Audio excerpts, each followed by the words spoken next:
اور اس کے بعد جو ہے عوام کی لائنیں لگ گئیں اور جناب کسی کو پٹرول نہیں دے رہے تھے اور جناب 1-1 لیٹر 2-2 لیٹر 5-5 لیٹر کا جو ہے وہ سلسلہ شروع ہو گیا اور جناب عوام جو ہے وہ جھولیاں اٹھا کے جو ہے اس حکومت کو پھر ایک دفعہ بد دعائیں دے رہی ہے، پھر جو ہے اس کے خلاف جو ہے احتجاج کر رہی ہے، سراپا احتجاج ہے۔ لیکن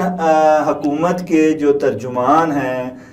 جناب وہ وزیر اطلاعات چاہے وہ قومی ہوں یا صوبائی ہوں،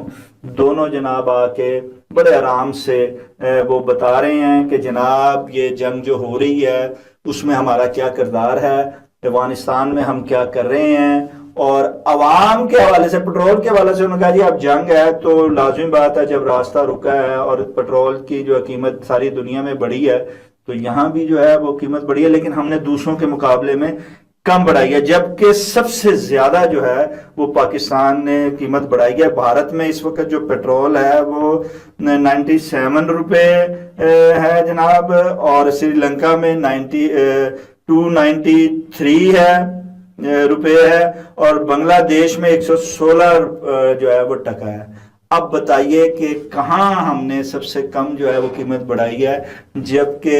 آپ دیکھیے گا کہ اگر یہ جنگ اور طوال تو یہ آپ دیکھیے گا کہ 800 900 بلکہ 1000 تک جو ہے وہ بھی جا سکتا ہے۔ تو جب یہ صورتحال ہوگی اور پاکستان اور یہاں کیا ہو رہا ہے جناب، بجائے اس کے ہمارے جو وزراء ہیں وہ بجائے اس حوالے سے عوام کے سر پر ہاتھ رکھنے بجائے ان کے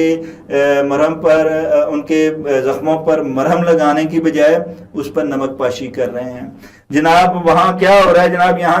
نئے آئینی ترامیم ہو رہی ہے۔ ہماری حکومت کیا کر رہی ہے؟ نئے آئینی ترمیم کر رہی ہے، پٹرولیوں کی قیمت میں اضافہ کر رہی ہے